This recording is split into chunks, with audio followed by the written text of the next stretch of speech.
If only there was a God to come save us Nigerians, this would have been the best time to call on such a God. But unfortunately, there isn't any God coming from anywhere. It would have been up to Nigerians or maybe a superior power outside Nigeria. But as it stands now, we are all cooked. When I saw this news, I shook my head. I was like, I was right all along. I knew it, and I've always said it, that if there's anybody Nnamdi Kanu have stepped on their toe, it is the Fulanis. It is the Fulani Caliphate, the Fulani high ranking, who had a mission that Nnamdi Kanu has been educating the people about, trying to thwart their plans. If there's anybody he has truly offended, it is the Fulani. And whatever may have happened to him, he was kidnapped from Kenya under a Fulani's government and has been undergoing trial, now being finally prosecuted or convicted by a Yoruba government. But what was the agreement? Deliver him to us. It's our project. It's our property. You get the point now. When you look at this news, you will understand what I'm talking about.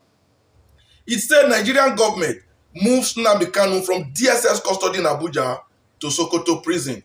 And we all know what Sokoto represents in Nigeria. That is the seat of Islam. That is the headquarters of Islam in Nigeria. Now you moved Nnamdi Kanu to go and start prison at the heart of his enemies, or those that see him as enemy. This isn't a good one, not at all.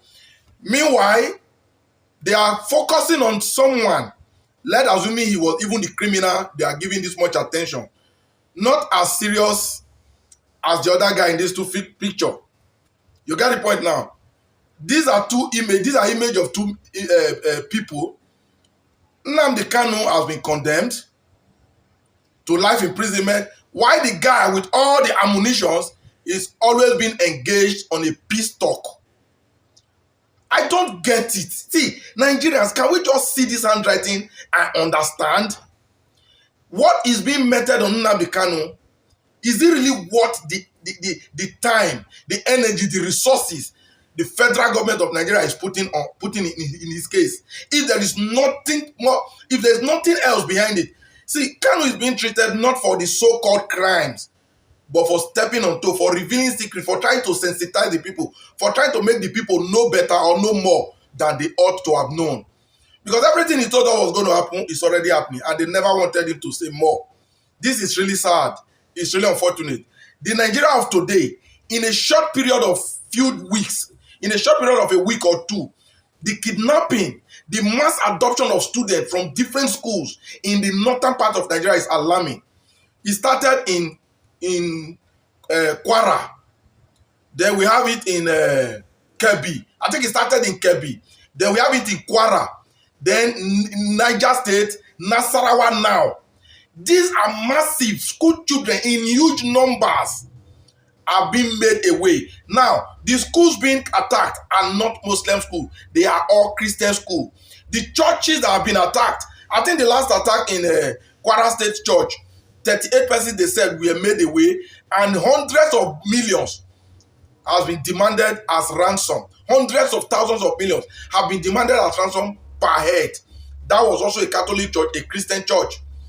So is it still difficult to prove that there is an agenda and it's being perfected? And it is happening in a country that have appeared like there is no government. You see, you might think we have a Yoruba government. That's not true. The Fulanis are fully in charge. Fully. Of all the prisons in the world, Nnamdi Kanu has been decided to be taken to Sokoto prison. That is a language very loud enough. Very, very loud. They have taken him to a prison. He has been delivered to those that are seen as enemy, and the case of now you have him, whatever you want, do with him. And we have an Igbo tribe that are still divided in this case.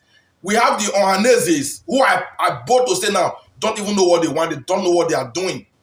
We have the political class who are stooge, loyalists and slaves to the same Fulani Caliphate. This is sad though. Whatever is happening to Nnamdi Kanu is directly and indirectly happening to us all. So for those of you that think it doesn't concern you, it does. You only haven't know it yet. There is massive kidnapping now, kidnapping of children massively But the government has given us Nnamdi Kanu case to be talking about. In as much as it's a serious case, but with the arrest of Nnamdi Kanu now, with terrorism now stopped in the north, I think I asked before, because the most terrorized part of Nigeria is not even in the southeast. It has never been. It is the northern part of Nigeria. Has Nnamdi Kanu been responsible for all of that? It's a simple question. So I don't know how this government is misplacing priority. Although it is you and I that actually think the government is misplacing priority, they're actually working on their goals. The Fulani agenda, whoever seems to be an obstacle, they give all the attention and resources. They saw Nnamdi Kanu as a very big one.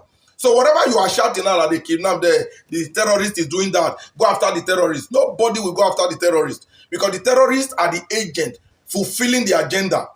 Of every school child that have been kidnapped, Sheikh Gumi knows where they are. See, as you speak now, Sheikh Gumi is still defending terrorists. And the attention is on Nnamdi Kanu. The focus on Nnamdi Kanu. Well, Nigerians, it is unfortunate that over 220 million people, no activities, no agility. We can be tossed around like this. So anybody in this country anything can be done to anybody, by anybody, as long as they are in power. I think breaking this country will be a very wonderful one. The Fulanis should have their territory. Because trying to seize everywhere will not be good for all of us. I think it's better just being splitted and you let them have the north to themselves. What do you guys think? Taking Nnamdi Kanu to the Sokoto prison, that was a very loud message of intent. The message was loud and clear. Whoever doesn't understand it, you are alone on that part. We do, but very, very unfortunate. Too bad.